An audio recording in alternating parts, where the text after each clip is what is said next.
Hello students, welcome back to in this new video. In this video we are going to discuss the first chapter of NCERT class 10th chemical equation and chemical reaction. Students, before start the chemical reaction, in the previous video we discussed about chemical change. जहाँ पे chemical change हो गया वहाँ पे chemical reaction हो गई. वहाँ पे केमिकल चेंज और फिजिकल चेंज करवाने का एक ही मकसद था कि आपको केमिकल रिएक्शन तक पहुँचाना. जहाँ पे केमिकल चेंज हो गया वहाँ पे केमिकल रिएक्शन हो जाती है. So let's start. शुरुआत करते हैं हम एक रिएक्शन से. स्टूडेंट, ये अपना एक क्वेश्चन है. Question, what happened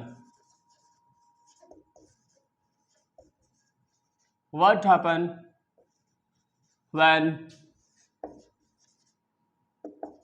sodium react with chlorine gas? ये अपना एक क्वेश्चन है. इसी क्वेश्चन से हम रिएक्शन तक पहुंचेंगे, फिर रिएक्शन को रिप्रेजेंट करेंगे. क्वेश्चन क्या है? What happen when sodium react with chlorine. Sodium जब क्लोरीन के साथ रिएक्ट करता है तो क्या होता है? तो स्टूडेंट, इसका क्वेश्चन है, इसका आंसर है when sodium react with chlorine, there is formation of a new substance, sodium chloride.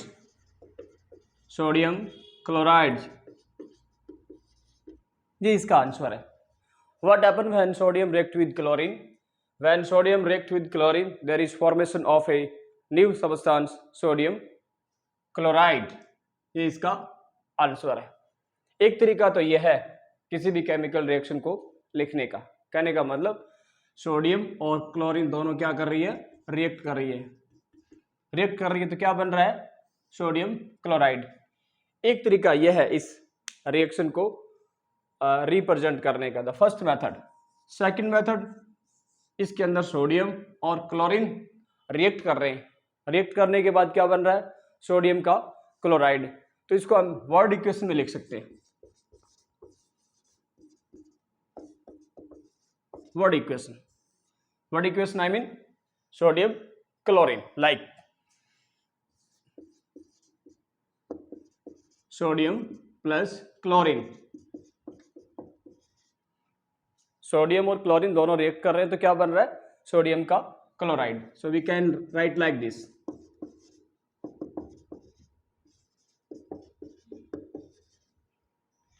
एक तरीका यह है इस रिएक्शन को रिप्रेजेंट करने का. फर्स्ट भी इसके अंदर हमने इस रिएक्शन को रिप्रेजेंट किया इन द फॉर्म ऑफ सेंटेंस. यहां पर इस रिएक्शन को रिप्रेजेंट किया है इन the form of word equation. तो स्टूडेंट ध्यान देना, कोई भी रिएक्शन को हम जब रिप्रेजेंट करते हैं तो इस रिएक्शन की पूरी जानकारी अपने को शो होनी चाहिए कि इस रिएक्शन में क्या पार्टिसिपेट कर रहे हैं, क्या बन रहा है, स्टेट कैसी है, किसके साथ रिएक्ट किया, किस कंडीशन में रिएक्ट किया. तो स्टूडेंट, ये जो दोनों तरीके हैं, ये सेंटेंस की फॉर्म के अंदर है, ये वर्ड की फॉर्म के अंदर है. इन दोनों से अपने को इस रिएक्शन की जो इन्फॉर्मेशन है वो ज़्यादा नहीं मिल रही है. कहने का मतलब these both method are they provide us very less information. So हम बोल सकते हैं किसी भी रिएक्शन को रिप्रेजेंट करने के लिए हम ये दोनों तरीके यूज नहीं कर सकते. The first method is the reaction we can represent in the form of sentence, and second one is the reaction we can represent in the form of word equation. Both are not quite well because they don't give the more information about the reaction. So अपने पास एक और method बचता है जिससे हम कोई भी chemical reaction को रिप्रेजेंट कर सकते हैं, केमिकल रिएक्शन को रिप्रेजेंट कर सकते हैं। स्टूडेंट ध्यान देना, यहाँ पे सोडियम और क्लोरीन दोनों रिएक्ट कर रहे हैं। यहाँ पे हमने सेंटेंस की फॉर्म में लिखा और यहाँ पे हमें वर्ड इक्वेशन की फॉर्म में लिखा। वर्ड आई मीन यहाँ सोडियम का नेम लिख दिया, यहाँ पे क्लोरीन का नेम लिख दिया, बनने वाले प्रोडक्ट का नाम लिख दिया और बीच में हमने क्या कर दिया, यहाँ पर ये प्लस का साइन लगा दिया क्योंकि यहाँ पे जो रिएक्टेंट जो रिएक्ट कर रहे हैं वो दो है, आई मीन टू और मोर देन टू हो तो उनके बीच में हम प्लस का साइन लगा सकते हैं और एरो का सिंबल करने का मतलब ये नया प्रोडक्ट बना। ये दोनों के दोनों मेथड अपने को इन्फॉर्मेशन ज़्यादा नहीं दे रहे, तो अपने पास एक मेथड और बचता है। उस मेथड के अंदर, इस रिएक्शन के अंदर जो भी रिएक्टेंट रिएक्ट कर रहे हैं उसको उनके केमिकल फॉर्मूले के रूप में रिप्रेजेंट करते हैं। यदि कोई एलिमेंट रिएक्ट कर रहा है तो इसका सिंबल यूज करेंगे और कोई कंपाउंड है तो उसका केमिकल फॉर्मूला यूज करेंगे। तो ध्यान दीजिए स्टूडेंट्स, यहाँ पे सोडियम है और वहाँ पे क्लोरीन है, तो इसको हम ऐसे लिखेंगे। So in the form of chemical फॉर्मूले या in the form of chemical formulas. So इस रिएक्शन को हम केमिकल फॉर्मूले के रूप में रिप्रेजेंट करेंगे। केमिकल फॉर्मूले के रूप में रिप्रेजेंट करने का एक ही फायदा है कि उससे अपने को इस रिएक्शन की पूरी इंफॉर्मेशन मिल जाएगी। कहने का मतलब it is more informative than sentence and then word equation. So we can write this reaction like this. यहाँ पे सोडियम का क्या लिखेंगे, सिंबल। यदि स्टूडेंट्स कोई कंपाउंड है तो हम केमिकल फॉर्मूला यूज करेंगे और यदि एलिमेंट है तो उसका क्या यूज करेंगे, सिंबल यूज करेंगे। तो यहाँ पे सोडियम एज ए एलिमेंट के फॉर्म में यहाँ रिएक्ट कर रहा है, तो रिएक्शन क्या होगी, Na+Cl2, बनने वाला product sodium chloride. So the formula of sodium chloride is NaCl। तो फाइनली इस रिएक्शन को हमने केमिकल फॉर्मूला के रूप में रिप्रेजेंट कर दिया। तो यही एक तरीका होता है किसी भी केमिकल रिएक्शन को रिप्रेजेंट करना। अभी इनकम्प्लीट है, ध्यान देना स्टूडेंट्स। एक केमिकल रिएक्शन के अंदर मोस्ट इंपॉर्टेंट 3 चीजें होती हैं। First one the reactant,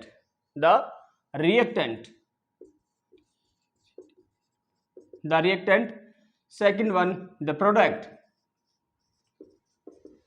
I mean जब रिएक्टेंट रिएक्ट करते हैं तो they form a new substance that is product, and third one is the arrow.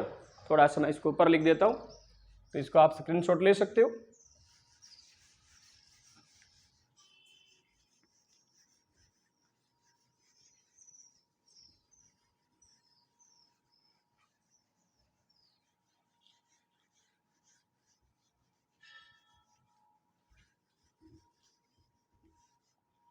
Okay students, all right.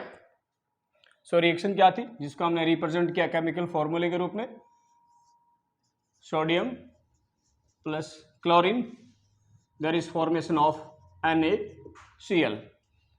Students यहाँ पे क्या हो रहा है, यहाँ पे एक नया सब्सटेंस फॉर्म हो रहा है। इट मीन्स यहाँ पे एक केमिकल चेंज हो गया, और एक केमिकल चेंज होने का मतलब वहाँ पे एक केमिकल रिएक्शन हो जाती है। केमिकल रिएक्शन या केमिकल चेंज कैसे बोल सकते हैं, यहाँ पे सोडियम और chlorine when they combine together and they form a new substance that is sodium chloride. ध्यान देना स्टूडेंट्स, हम न्यू सब्सटेंस के बारे में कैसे बात कर रहे हैं। इस रिएक्शन के अंदर जो सोडियम ने पार्टिसिपेट किया है ये बहुत ही हाई रिएक्टिव एलिमेंट है, हाई रिएक्टिव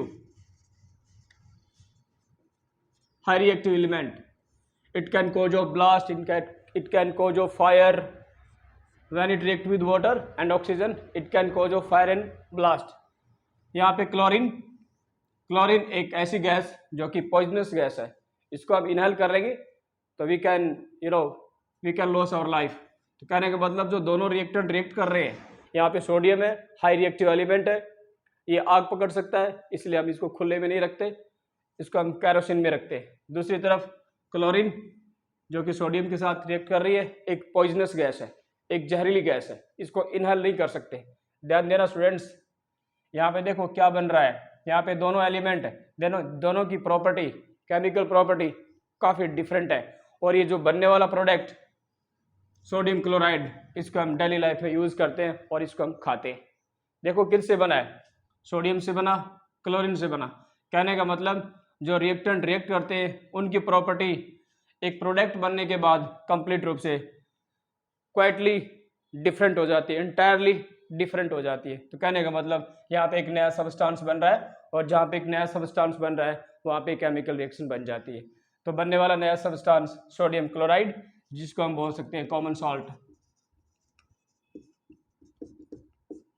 जिसको हम डेली लाइफ में यूज करते हैं अपने किचन के अंदर, इसको हम खाते हैं। और यहाँ पर ये दोनों high reactive element, poisonous gas, और इससे बनने वाला नया प्रोडक्ट सोडियम क्लोराइड। सो एक केमिकल रिएक्शन के अंदर मोस्ट इंपॉर्टेंट 3 चीजें, the reactant and the product and the arrow. Alright students, अभी अपनी ये रिएक्शन पूरी नहीं है।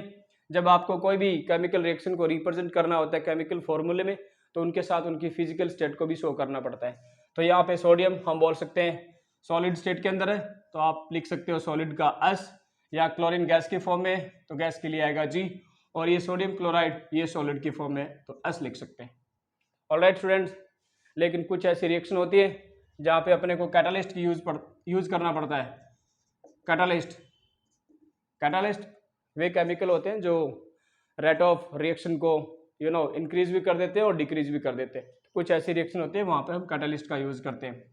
कई बार कुछ ऐसी रिएक्शन होती है जो एक स्पेशल एटमॉस्फेरिक प्रेशर पे ही कंप्लीट होती है, तो यहाँ पे उसका जो जितने एटमॉस्फेरिक प्रेशर पे काम करते हैं उतना उनका हम प्रेशर लिख सकते हैं। तो कहने का मतलब एक केमिकल रिएक्शन को रिप्रेजेंट करने के लिए अपने को उनके केमिकल फॉर्मूले, उनके फिजिकल स्टेट, ऑलराइट, और इसके बाद में यदि इसको बैलेंस करना है तो यहाँ पे यदि इस इक्वेशन को हम बैलेंस करें तो यहाँ पे क्लोरीन के 2 एटम, वहाँ पे क्लोरीन का 1 एटम बैलेंस करना है, तो अपने को यहाँ पे 2 एटम और वहाँ पे क्लोरीन का 1 एटम, तो अपने को बैलेंस करना है number of chlorine atom.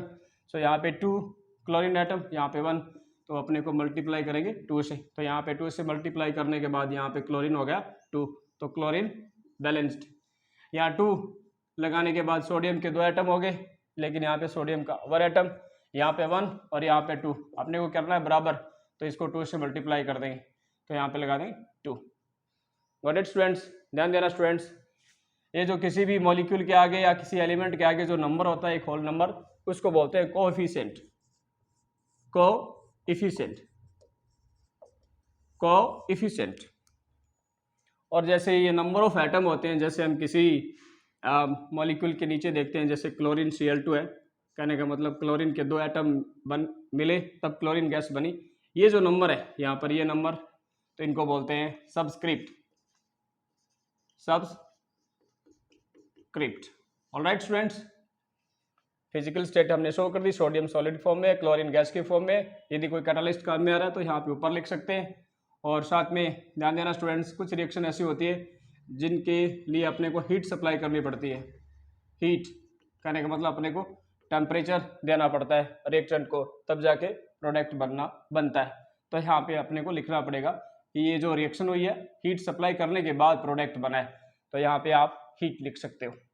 Alright students, तो कहने का मतलब हमने केमिकल रिएक्शन को रिप्रेजेंट कर दिया, उसमें काम आने वाले जो रिएक्टेंट यदि एलिमेंट की फॉर्म में, तो यहाँ पे उसका सिंबल लिख दिया। यहाँ पे जो रिएक्टेंट है एक प्रकार का मॉलिक्यूल है, तो इसका केमिकल फॉर्मूला, और ये बनने वाला नया प्रोडक्ट सोडियम का क्लोराइड, ये कंपाउंड है, तो इसका हमने केमिकल फॉर्मूला लिख दिया। तो गॉट इट स्टूडेंट्स, एक रिएक्शन के अंदर बहुत इंपॉर्टेंट होते हैं द रिएक्टेंट, जो रिएक्ट करते हैं, ये रिएक्टेंट साइड है, इसको हम बोल सकते हैं LHS, और ये right hand side RHS। The reactant, the product and the arrow. इस एरो के बारे में ध्यान दीजिए, ये एरो इधर की साइड है, प्रोडक्ट की साइड, इसका मतलब ये एरो शो कर रहा है डायरेक्शन ऑफ रिएक्शन। कहने का मतलब ये रिएक्शन फॉरवर्ड हो रही है, आगे की तरफ हो रही है, forward. Alright students, arrow denote कर रहा है डायरेक्शन ऑफ रिएक्शन का, कई बार ये एरो आपको ऐसे फुल ना मिल के ऐसे हाफ भी मिल सकता है, ऐसे आधा हाफ और ऐसे आधा हाफ। इसका मतलब है ये रिएक्शन रिवर्स हो सकती है, फॉरवर्ड और बैकवर्ड दोनों डायरेक्शन में ये रिएक्शन हो सकती है, आगे भी जा सकती है और पीछे भी जा सकती है। कहने का मतलब रिएक्टेंट से प्रोडक्ट बन सकते हैं, प्रोडक्ट से रिएक्टेंट बन सकते हैं, तो ऐसा एरो यूज करते हैं। तो जनरली अपने को ऐसा ही एरो देखने को मिलेगा जो कि शो करता है direction of reaction. Alright student, ये थी कुछ बातें एक केमिकल रिएक्शन को कैसे रिप्रेजेंट किया जाता है। तो केमिकल रिएक्शन को रिप्रेजेंट करने के लिए हमने 3 तरीके पढ़े, इन the form of sentence, in the form of word equation, and finally we got the most important method by which we can represent any chemical reaction, that is representation of chemical reaction with the help of symbol and chemical formulas। तो अपने को कोई भी chemical reaction ऐसे represent करनी है, sentence में नहीं करनी है, सेंटेंस में नहीं, वर्ड में नहीं, अपने को करनी है केमिकल फॉर्मूले के रूप में, केमिकल फॉर्मूले के रूप में, क्योंकि ये दोनों के दोनों लेस इंफॉर्मेटिव है, इससे अपने को ज्यादा सूचना नहीं मिलती, लेस इंफॉर्मेटिव, और ये क्या है, मोर इंफॉर्मेटिव। तो ये थी जानकारी केमिकल रिएक्शन को रिप्रेजेंट करने की। ऑलराइट स्टूडेंट्स, आगे वीडियो में हम बात करेंगे स्पेशल टाइप ऑफ रिएक्शन के। ये रिएक्टेंट कितने रिएक्ट करते हैं, तब उनका नाम कुछ और बन जाता है। कहने का मतलब रिएक्टेंट के बेस पे हम टाइप ऑफ रिएक्शन पढ़ेंगे। तो इस वीडियो में इतना ही, नेक्स्ट वीडियो में हम बात करेंगे type of chemical reaction, types of chemical reaction. So students, इस वीडियो में इतना ही। Thanks for watching.